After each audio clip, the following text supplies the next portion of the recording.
Sonic Super Special Issue 13. It's weird that only just now is this called the Sonic Adventure adaptation when we saw several scenes beforehand that were straight up based on Adventure 1 cutscenes for a few issues now. The mayor shakes Sonic's hand for beating Chaos Zero, and he says that the water monster sounds like an old legend his grandpa used to scare him with in childhood involving perfect chaos. He says that it might have something to do with the ancient ruins outside the city, and Nate asks where Amy is, and it's revealed they haven't seen her since yesterday afternoon.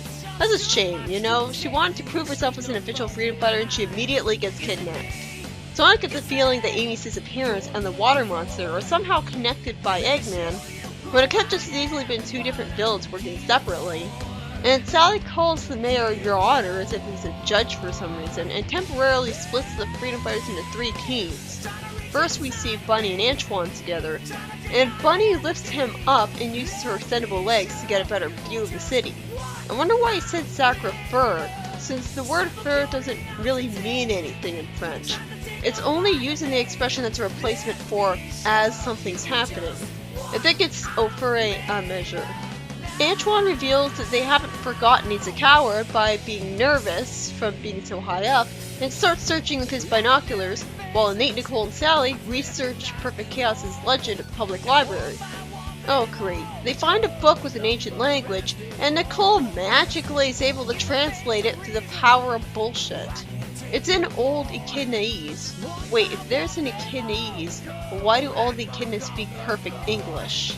Nicole reads about a nomadic tribe of Echidnas who once settled in a nearby valley, and the natives of the land, the Chow, wait, they consider mere pets to be natives? And worshipping a god? How do pets like Chow have the sentience and stuff to be able to form a religion?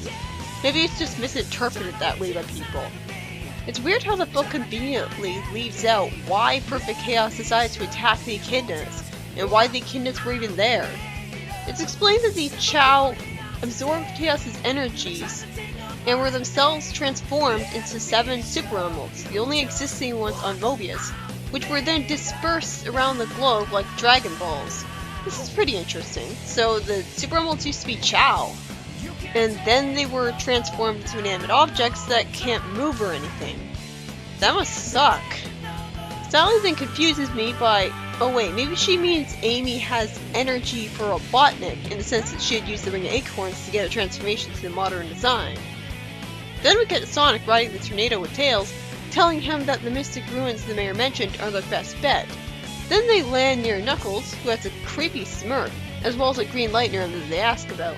They all then get into a fight with Chaos, who absorbs 2 of Knuckles' emeralds. So the comic doesn't have her time wasted with Knuckles fighting Sonic to be gullible enough to be fooled by Eggman, which is good for his character. Then Tails realizes that the green rocks in the field look more like pieces from the Master Emerald, and decides to collect them. Huh, Tails doing the treasure hunting. I can imagine he'd be just as good at it as Knuckles thanks to the Sonic world making him a great treasure hunter and all. Unfortunately, rather than being allowed to be useful, Tails trips and the emerald shards he got fall right into Eggman's hands, with him saying some lines from the games that were in the game reserved for Chaos Emeralds. Eggman's line where he says he'll destroy the hidden city of the ancients is much more awkward than simply saying he'll destroy Station Square like in the game, because it takes longer for him to say. Why does he even have to destroy it? Why waste perfectly good buildings and stuff? He didn't destroy Mopotropolis.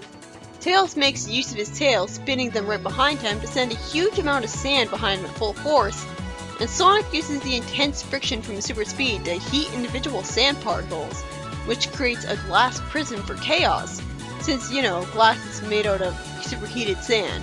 This is a really creative way of taking advantage of Tails and Sonic's powers. As unexpected though, the glass prison is broken literally seconds later, and Chaos and Eggman leave, with Eggman saying, "Goodbye forever! Until we meet again, my friends," which makes no sense. He was better off saying au revoir, meaning see you later, if he was going to meet them again. He just made a fool of himself. And then several hundred yards away, Big is fishing in a lake thinking about how he followed the scent trail of Gammas to this river, but the trail ended there. It makes sense that he could follow the scent, being a Mobian and all. To his surprise, the egg carrier rises out of the lake that Big's canoe was on. Well, he said it was a river, but it looks more like a lake to me. It makes more sense for him to hide his ship underwater than near the mystic ruins. But what doesn't make sense is that they have him bragging about his flying masterpiece to no one, when at least in the games he was talking to Sonic and Tails. Then we see Tails and Sonic flying the now all of a sudden blue and yellow biplane while Tails says the egg carrier is dead ahead. How would he know its name? And really, they skipped right past the original tornado being shot down and the much better looking cyclone being built? Well, it was sort of filler, the whole they go into the sky twice thing. But Tails being separated from Sonic was supposed to be a sort of I'm doing stuff on my own thing. I guess Nate built this new plane? Or did they give the old tornado a paint job? Tails dodges the missiles in the plane as they land, which is certainly more exciting than in the game. And then Sonic somehow correctly guesses that there's no landing gear in this mode. That was much better in the game because Sonic had no reason to know this. But here they just have Sonic inexplicably guess it for no reason to make him look good. Then we see Knuckles calling Eggman the Eggman in his monologue as a derisive insult, I guess, but the Eggman part isn't folded or anything. And he reflects on how he learned that Eggman was using the Master Emerald to resurrect a water demon. Wait, why don't we get to hear what Tikal says? Instead, they have Knuckles parrot her speech back to her, saying that they have to warn the hidden city of Eggman's approach. But why would Tikal even know about the hidden human city in the first place? Then Eggman on his egg carrier brags that it can transform into a drill to head right through a mountain towards the hidden city. Sonic finds a switch on the bridge to resume the monorail operation of the egg carrier and change it back to its original shape. Gamma and Sonic fight, as Gamma was probably feeling bad about betraying Eggman and wanted to secretly make it up to him. And then we see Knuckles being given a vision by Tikal, I guess, of Sonic and Tails approaching Eggman's aircraft, with Tails' plane being powered by a Super Emerald. And this in particular makes Knuckles worried because they're making a special delivery to Chaos without even knowing it. Also, did he have to use the word homies? I cringe just at seeing it. It's bad enough Vector says it. Hopefully that slang will go the way of Mondo. Knuckles then shocked at being warped to Eggman's flying fortress by Tikal, and Sonic reflects the laser back at Gamma to creatively attack him. Then Amy steps in defending Gamma for helping her escape, and we see Big reunite with Froggy without having to fish. Not even fish him out of Chaos, which is good. In a new turn of events, Froggy coughs up a Super Emerald. I assume these are both Super Emeralds because they're colored something other than green, when Chaos Emeralds so far have always been colored green. But it's not. And Big says that the one he coughed up looks just like the one he found earlier. So apparently in the comic universe, Big the Cat is colorblind, and thinks pink and blue look exactly the same. Then Eggman orders Chaos to get Froggy, saying that it's possessed by his tail and he'll become stronger. Which confuses the hell out of me because I thought the entire point of him putting Froggy in that thing, absorbing his energy, was that it would depossess him, getting the chaos energy out of him. But no, instead we keep this confusing plot point because it was in the game. After Eggman throws an emerald into Chaos, and Tails says, "Hey, ship is losing altitude," with no the or this in the sentence, Sonic tells Tails to escape the egg carrier with Amy, is surprised and confused at Big the Cat being here, and as Big starts fishing Froggy out of Chaos, both Sonic and Knuckles this time start fighting Chaos. The two of them actually get frozen in place by the ice spots during the fight, and Eggman notices that Chaos can't absorb the part of Knuckles that is frozen, willing to settle for the rest of him. Sonic then force feeds Chaos the Eggman ice bots instead to freeze Chaos solid, and then they both free themselves from the ice, with Sonic doing it by moving his legs really fast when they should be too restrained by the ice to do that. And Eggman lampshades how ridiculous it is that Chaos being defeated randomly destroys his egg carrier. Sonic is surprised by Big stealing the biplane on him, although to be fair, he did need that. And then they have it make more sense, as instead of Sonic jumping off the airship somehow knowing that it won't kill him, Sonic grabs onto Knuckles as he glides off the egg carrier.